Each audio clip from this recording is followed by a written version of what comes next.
इसमें plane of symmetry मिल जाएगा मुझे, है ना। Cl का इमेज Cl, C का इमेज C, CH3 का इमेज CH3, H का इमेज H, है ना। This will be the answer. ये देखो, which type of isomerism is shown by 2,3 dichlorobutane? हा हा हा हा, आंसर बताओ। which type of isomerism is shown by 2,3 dichlorobutane? अभी ऊपर देखा हमने, यही तो था। कौन सी आइसोमेरिज्म है ये वाली?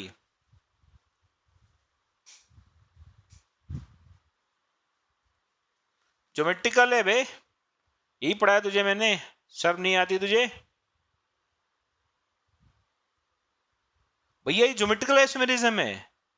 Lahaul villa Kuwait, optical isomerism है, कैसी बातें हो रही हैं। इट इज ऑप्टिकल आइसोमेरिज्म, है ना। अरे देखो एक बात, मुझे लगता है तुम लोग पता नहीं क्यों कंफ्यूज हो। इधर देखो, मुझे लगा कोऑर्डिनेशन में पढ़ाया तो बात समझ में आती होगी। मैंने कहा दो टाइप की आइसोमेरिज्म है, ठीक है।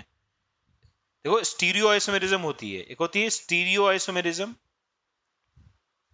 ठीक है। दूसरी होती है स्ट्रक्चरल आइसोमेरिज्म, जिसमें आप चेन आइसोमेरिज्म ये सब पढ़ते हो। स्टीरियो में दो टाइप होते हैं, है ना। स्टीरियो आइसोमेरिज्म में दो टाइप होते हैं, एक होता है ज्योमेट्रिकल, है ना, दूसरा होता है ऑप्टिकल, ठीक है। ज्योमेट्रिकल में मैंने आपको भी क्या बताया, सिस ट्रांस बताया, ठीक है। सिस ट्रांस के अलावा सिन एंटी बताया, ठीक है। ओके, ऑप्टिकल में डेक्स्ट्रो देखा आपने, लीवो देखा, मेजो कंपाउंड देखा, है ना, और रेसियो मिक्सचर भी देखा, अगर याद हो तो, है ना। तो डी एल मेजो रेसियो मिक्सचर ये सब क्या है, ये ऑप्टिकल आइसोमेरिज्म के पार्ट हैं। ज्योमेट्रिकल की बात करें तो सिस ट्रांस और सिन एंटी हैं, ठीक है। तो ये दोनों ही किस में आते हैं, दोनों ही स्टीरियो आइसोमेरिज्म में आते हैं। अब देखो क्वेश्चन क्या पूछा था मेरे से, है ना। मेरे से क्वेश्चन पूछा था इन्होंने कि इनमें से कौन, ये जो कंपाउंड है वो कौन से आइसोमेरिज्म शो करता है। तो भैया ये जो प्लेन ऑफ सिमेट्रिक बातें कहाँ करते हैं हम लोग करते हैं ऑप्टिकल आइसोमेरिज्म में। सोचना ही नहीं है। 2,3 डाइक्लोरोब्यूटेन पूछा है ना, तो 2,3 डाइक्लोरोब्यूटेन में क्या होता है, मेजो बनता है, वैसे डी बनेगा, वैसे एल बनेगा। आंसर इज ऑप्टिकल आइसोमेरिज्म, ठीक है। हाँ, क्या डाउट है स्वराज, बोल। सर डायस्टीरियोमर्स होना चाहिए ना। का है भैया? सर अगर हम लोग ऊपर के मॉलिक्यूल में जो डायग्राम बना है, सीएल अगर ऑपोजिट साइड पे डाल दे।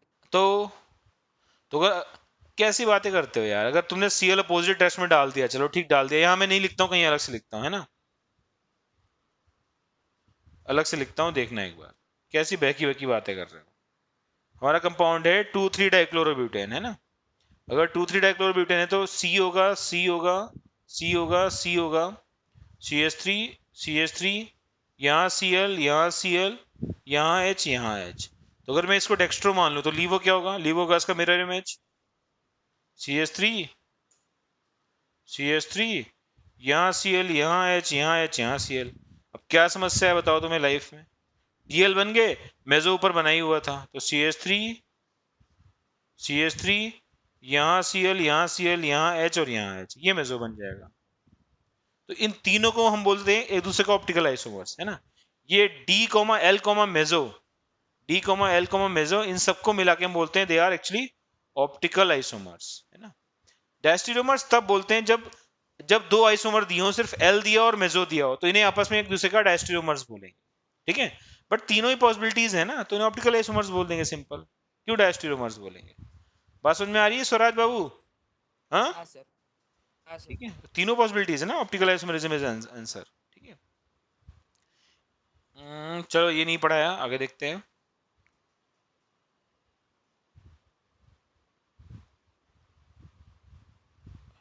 हाँ, which of the following molecule is expected to rotate the plane of plane polarized light? बताओ आंसर 11 का, क्वेश्चन नंबर 11 का आंसर बताओ।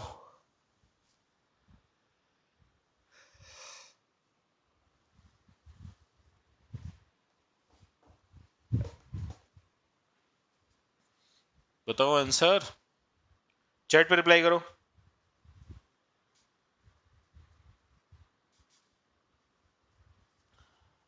रिप्लाई करो भैया।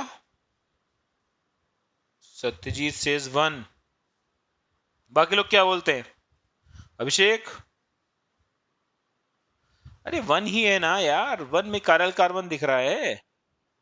अगर आंखें खुली हों हमारी और हम सो ना रहे हों ढेर सारे चावल खाने के बाद, तो CHOH, CH2H और OH सब अलग अलग हैं, सब अलग हैं, तो कारल कार्बन है, टेट्राहेड्रल है, इट इज ऑप्टिकली एक्टिव। इसमें ये ग्रुप और ये ग्रुप सेम है, ऑप्टिकली एक्टिव नहीं है ना। इसमें देखो, इसमें ये ग्रुप सेम है, ऑप्टिकली एक्टिव नहीं है। इसकी बात करें तो, अगर हम इसकी बात करें तो ये मेजो कंपाउंड दिया हुआ है एक्चुअली, है ना।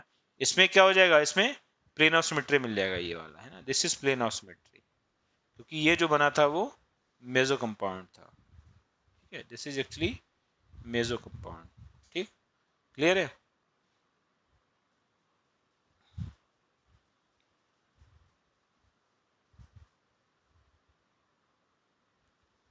चलो अगला क्वेश्चन करते हैं। क्वेश्चन नंबर 16 ही कर डालो, बताओ आंसर क्या होगा इसका। Out of the following the alkyne that exhibits optical isomerism is, है ना, कौन सी अल्कीन ऑप्टिकल शो कर रही है ना, सिस ट्रांस मत बताना, ऑप्टिकल आइसोमेरिज्म की बात की है।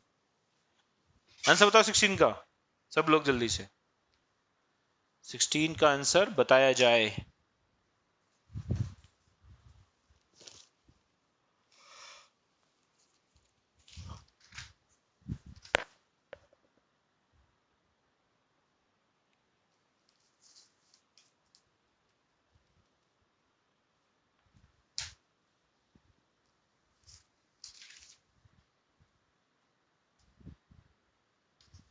बताओ भाई, सब लोग रिप्लाई करो।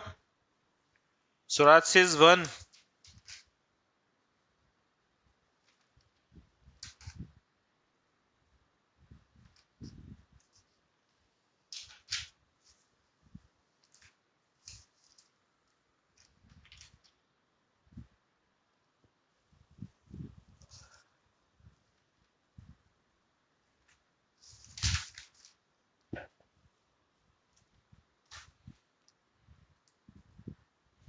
चलो, जो कंफ्यूजन है यार, सब तो आंसर दे दिया, किसी ने चौथा ही बोल दिया, मतलब यही बचा था। सारे आंसर दे दो, जो सही होगा वो मैं बता ही दूंगा। हद हो गई ना बिल्कुल। चलो इस क्वेश्चन को मैं सॉल्व कराता हूँ बच्चों को।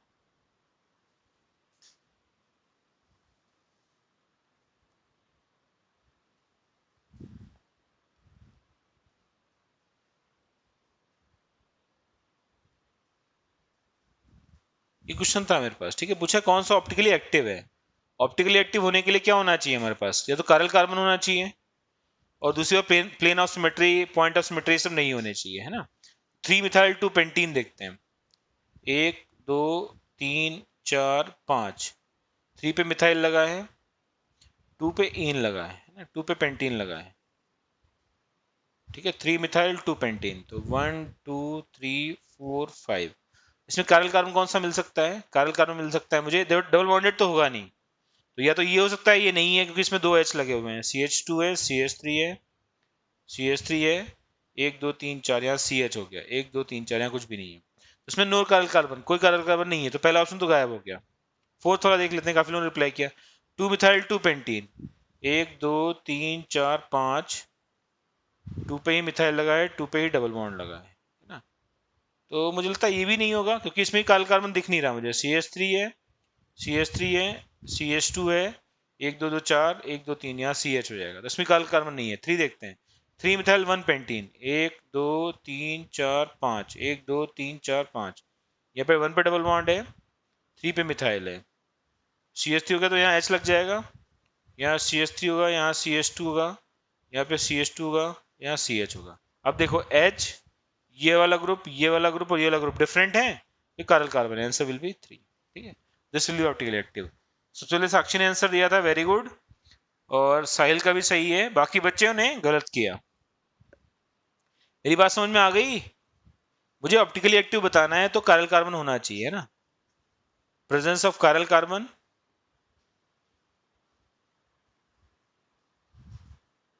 And absence of what, absence of symmetry element। ठीक है, क्लियर है सभी को, यस और नो। चलो फिर आज के लिए इतने ही रखते हैं, अगली क्लास में मैं आपको ये बताऊंगा कि how to calculate number of optical isomers, है ना। तो हेडिंग डाल देते हैं यहाँ पे, है ना, calculation of number of isomers, अगली हेडिंग है calculation of number of isomers. मैं आपको असाइनमेंट भेज रहा हूँ, इसको सॉल्व करना है सभी को, ठीक है। सो क्वेश्चंस हैं, क्वेश्चन सॉल्व करने हैं, अगली क्लास में डाउट्स पूछने हैं, ठीक है, चलेगा। तो मैं आपको असाइनमेंट भेज दूंगा, ठीक है सभी को। ओके, चलो फिर आज इतना ही रखते हैं।